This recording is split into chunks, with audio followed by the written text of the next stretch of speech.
Assalamualaikum warahmatullahi wabarakatuh, sahabat-sahabat Anas sekalian. Selamat pagi. Pada kesempatan kali ini saya akan bercerita terkait dengan salah satu kisah misteri. Jadi cerita ini dari negeri jiran Malaysia ya. Saya dapatkan dari salah satu situs di sosial media yang diupload pada tahun 2017 bulan Agustus. Cerita ini sebut saja ada salah satu tokoh yang namanya Mustafa ya, sebut saja namanya Mustafa. Dia seorang pemuda yang gagah, yang sukses, yang mapan, yang baru saja menikah dengan salah seorang cewek yang cantik ya, sebut saja namanya Santi. Santi ini seorang sosialita, gaul, cantik, putih, tinggi. Jadi si Mustafa dan si Santi ini baru saja menikah dan mereka hidup harmonis ya, hidup bahagia ya. Terus kemudian membuat para tetangga iri ya. Dia melihat kemesraan mereka berdua jadi serasi ya, harmonis gitu ya. Jadi si Mustafa ini pekerja kantoran ya. Terus si Santi ini dia sosialita, dia sering aktif di sosial media, terus kemudian gaul, terus merawat dirinya pinter sekali. Jadi serasi lah, dia cantik ya, kehidupannya sempurna ya. Tapi pada suatu ketika ibunya si Mustafa ini, jadi mertuanya si Santi ya, dia berkunjung ingin menjenguk anaknya. Dia kan kangen juga dengan anaknya. Dia berkunjung, ibu saja namanya Ibu Sarifah ya. Ibu Sarifah ini berkunjung ke rumah anaknya karena sudah lama nggak ketemu kan, kangen. Kemudian berkunjung ke rumahnya si Mustafa ya. Terus tapi ada satu kejadian yang tidak mengenakan ya. Si Ibu Sarifah ini justru oleh si Santi, mertuanya itu, dia malah sering disuruh-suruh itu. Jadi diperlakukan tidak enak ya, kayak malah diperlakukan kayak pembantu ya. Disuruh nyapu, disuruh ngepel, cuci baju, nyetrika, masak. Jadi dia disuruh-suruh oleh si Santi ini. Dan si anehnya ini, si Mustafa, anaknya Ibu Sarifah itu justru tidak membela ibunya, tapi justru malah dia membela si Santi ya, istrinya ya. Jadi dia sangat mencintai istrinya, sangat sayang sekali pada istrinya. Dia apapun yang dikatakan, apapun yang diperintah oleh istrinya itu dia turuti oleh si Mustafa itu. Dia lebih mengutamakan istrinya daripada si ibu itu, ibunya sendiri. Padahal ya, Ibu Sarifah itu dia diperintah itu, ibu tolong itu kalau sudah selesai nyapu di halaman nanti tolong dicucikan bajunya ya. Jadi dia disuruh-suruh itu malah. Niat awal ibu ke situ itu karena kangen dengan anaknya, pengen ketemu, malah disuruh jadi pembantu malah. Bahkan pada suatu ketika dia sering dibentak-bentak ya, karena ada pekerjaan yang tidak sesuai dengan keinginan si Santi itu, dia dibentak-bentak itu. Si Mustafa itu anaknya tidak membela ibunya, dia justru membela istrinya. Malah dia berkata kepada ibunya, "Bu, kalau di sini ibu itu kan numpang, jadi kalau bisa ya kerjaannya yang benar." Jadi dia, Mustafa itu kejam, dia menganggap ibunya di situ numpang. Bayangkan sahabat-sahabat, dia menganggap ibunya di situ tuh numpang, kata si Mustafa. Sampai pada suatu ketika ada satu kejadian yang membuat si Santi itu marah besar kepada si ibunya Mustafa ini, Ibu Sarifah. Jadi ketika saat Ibu Sarifah itu nyetrika baju kesukaannya si Santi, jadi dia punya baju kesayangan ya, dia, Ibu Sarifah ini, tidak sengaja ketiduran sahabat. Tidak sengaja ketiduran, terus kemudian tanpa sengaja dia membuat bajunya si Santi itu gosong. Ada lubangnya sedikit sih sebenarnya ya, sejari kelingking ya. Jadi gosong, di sekitarnya itu ada lubangnya sekitar satu jari kelingking gitu. Karena Ibu Sarifah kecapean, terus kemudian ketika saatnya nyetrika baju itu tidak sengaja membuat bajunya si Santi itu rusak. Wah, Si Santi marah besar itu. Terus kemudian dia caci maki itu ibu mertuanya itu. Ibu, kalau kamu kerja di sini tuh yang benar, ya. Jangan kayak gini. Ini baju kesayangan Santi. Ini gimana kalau sudah rusak kayak gini? Ibu mau tanggung jawab nggak? Ini harganya mahal, kata si Santi. Bentak-bentak ibunya itu. Ibunya cuma bisa minta maaf nak, ibu nggak sengaja, ibu kecapean, ibu tadi ketiduran sebentar tapi nggak tahu itu malah kena setrika gitu, kata si Ibu Syarifah.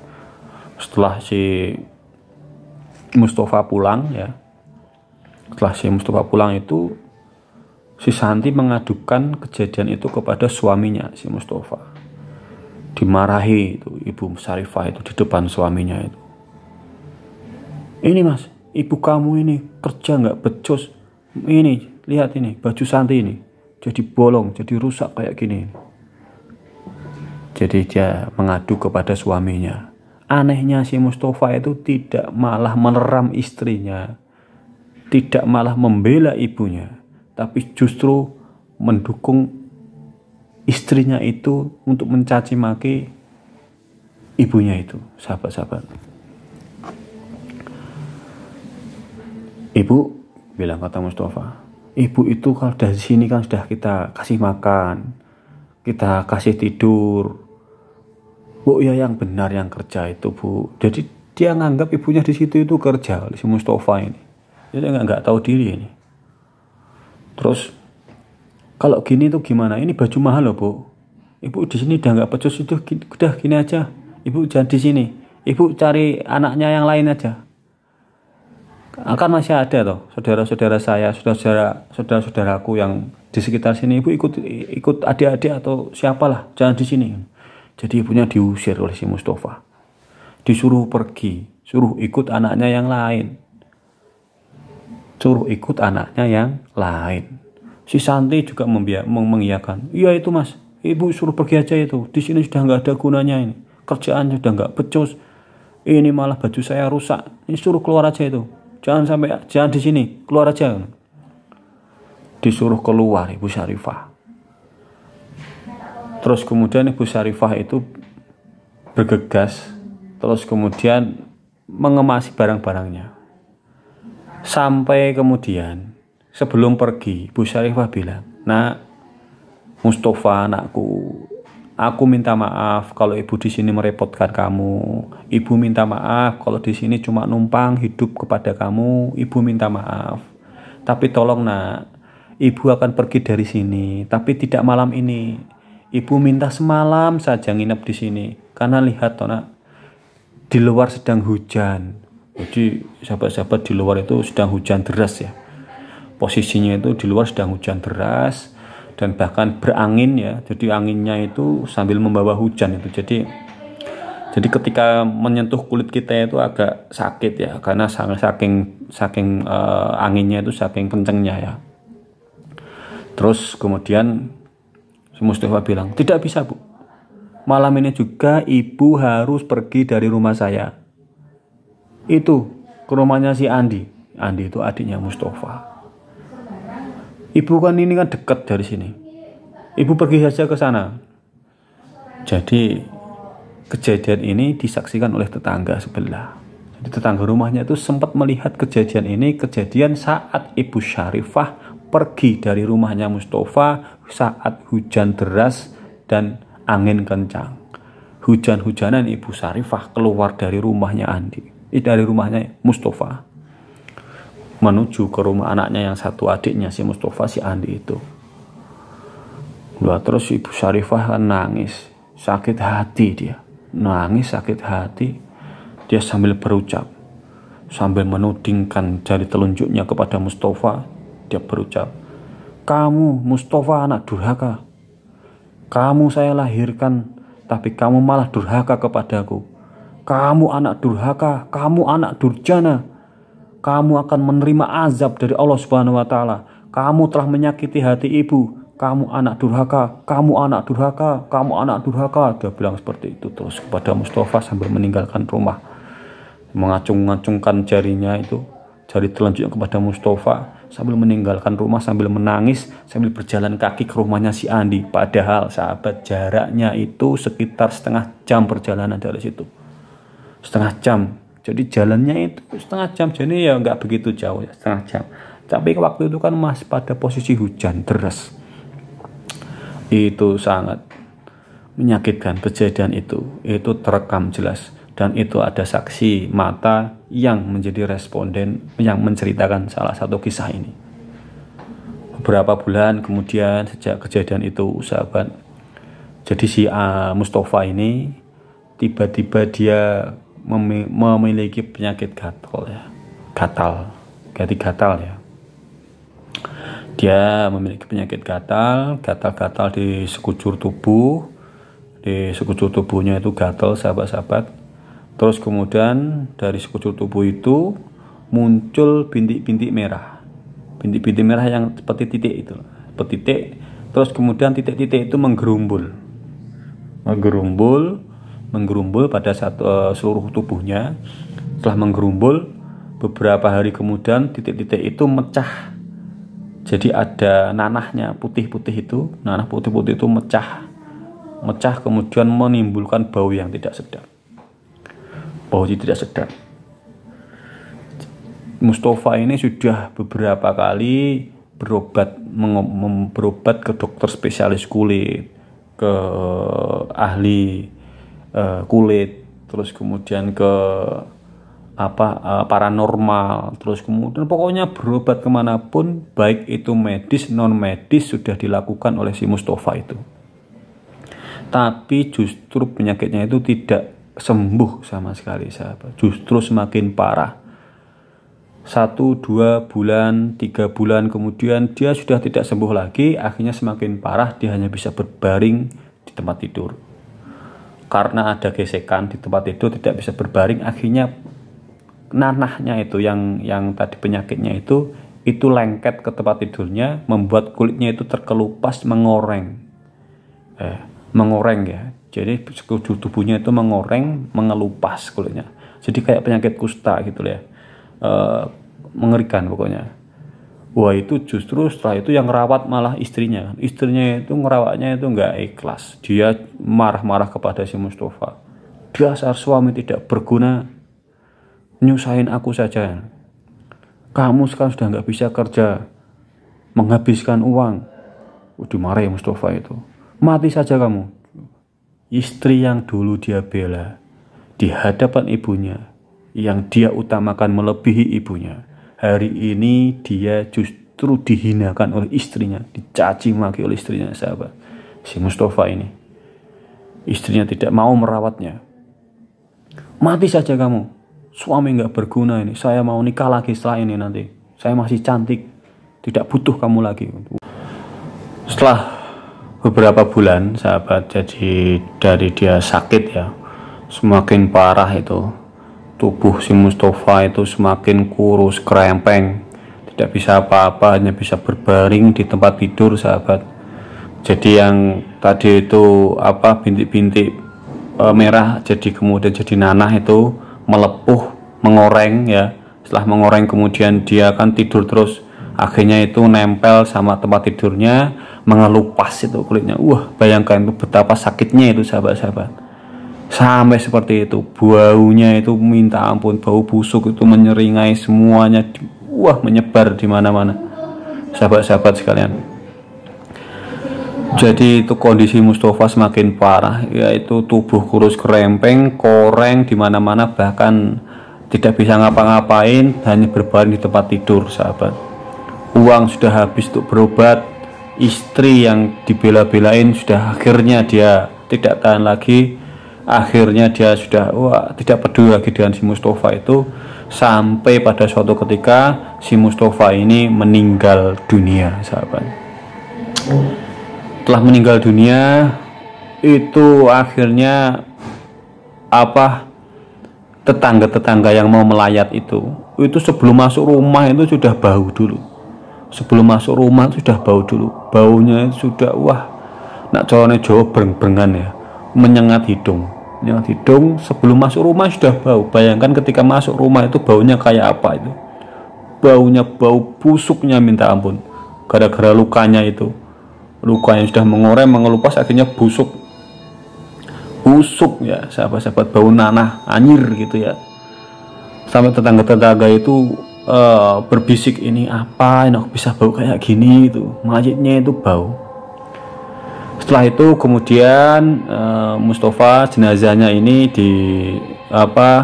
dikafani, disolatkan seperti biasa, tidak ada kejadian yang janggal ya. Lalu kemudian dia dikuburkan. Setelah dikuburkan di TPU, tempat pemakaman umum. Setelah selesai itu, sudah selesai dikuburkan, tiba-tiba ada petugas TPU yang datang meminta supaya jenazah Mustafa itu dipindahkan ke liang yang lain, karena di tempat itu ternyata sudah lebih dahulu dipesan oleh keluarga lain. Jadi salah masukkan liang. Jadi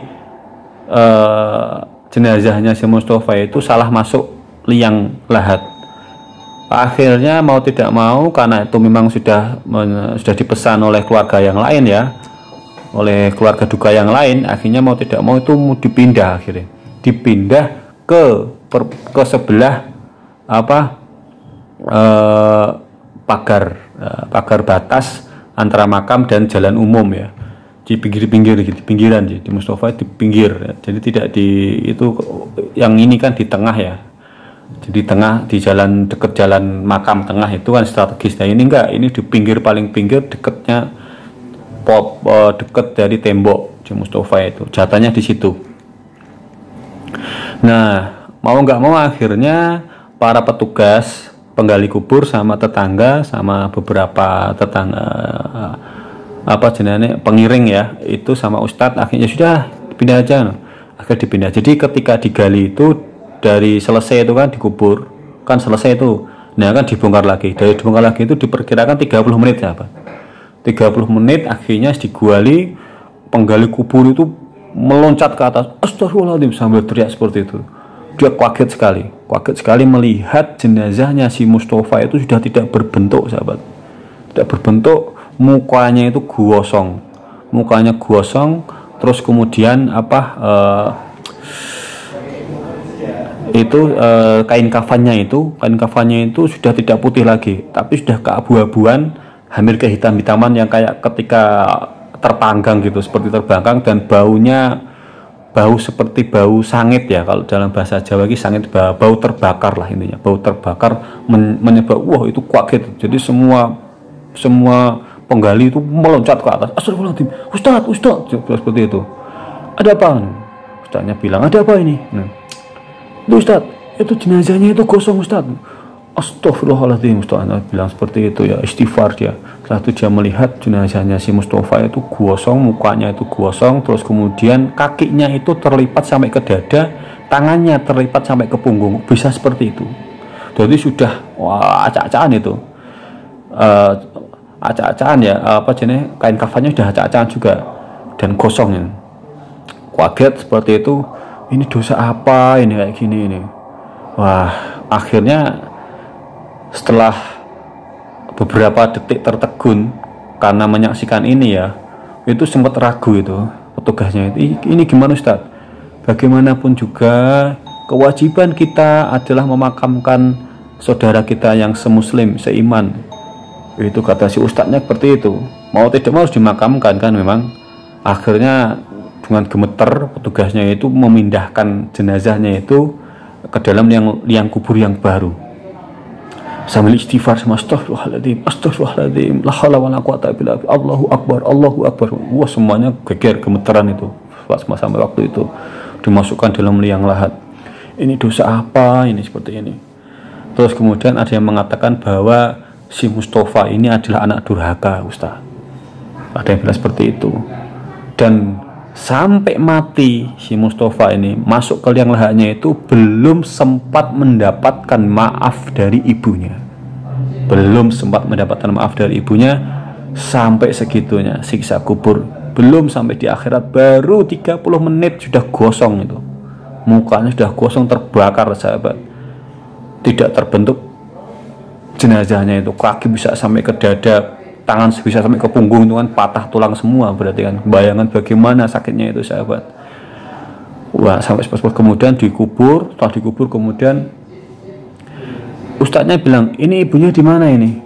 Ibunya waktu itu Ibu Syarifah tidak mendatangi pemakaman anaknya itu karena masih sakit hati sampai hari pemakamannya, tidak datang. Bahkan saudara-saudaranya juga tidak datang karena tahu betul ibunya tidak ridho kalau ada anak-anak yang datang kepada kakaknya itu yang jahat kepada ibunya. Akhirnya kemudian setelah dikasih tahu tetangga, si ustadz itu pergi mendatangi si ibu, menceritakan bahwa hari ini Mustafa sudah meninggal dan kejadiannya jenazahnya itu hangus, hitam, legam, terbakar, tidak terbentuk, kaki di dada, tangan di punggung, patah tulang semua, berantakan semua. Ini ada apa? Terus kemudian ibunya cerita bahwa dia pernah disakiti oleh si Mustafa dengan sesakit-sakitnya itu sampai dia berucap kutukan, sumpah serapah kepada Mustafa.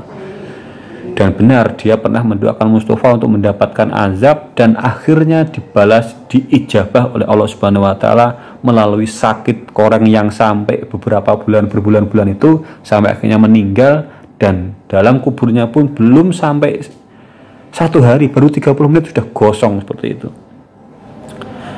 Itu disampaikan. Terus ibunya bilang, Ustadz, saya masih sakit hati sampai hari ini Ustadz, saya tidak mau ke pemakamannya.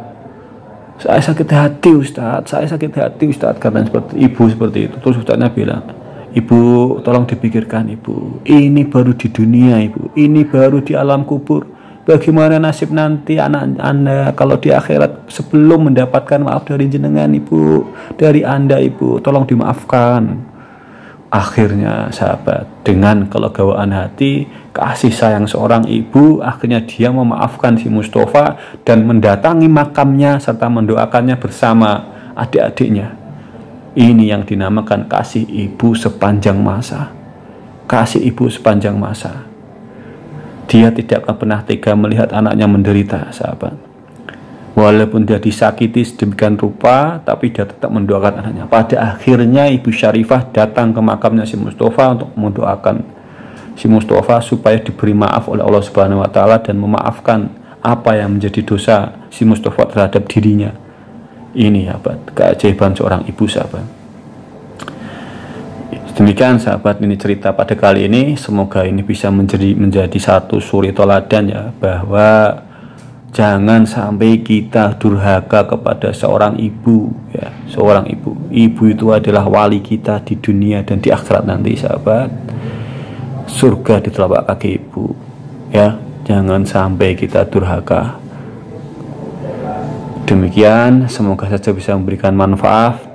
Jangan lupa like and subscribe channel ini, selalu dukung ya, supaya bisa lebih berkembang dan memberikan manfaat kepada yang lain. Sekian dari saya akhiri wal muwaffiq ila aqwamit thoriq. Assalamualaikum warahmatullahi wabarakatuh. Salam sahabat Anas.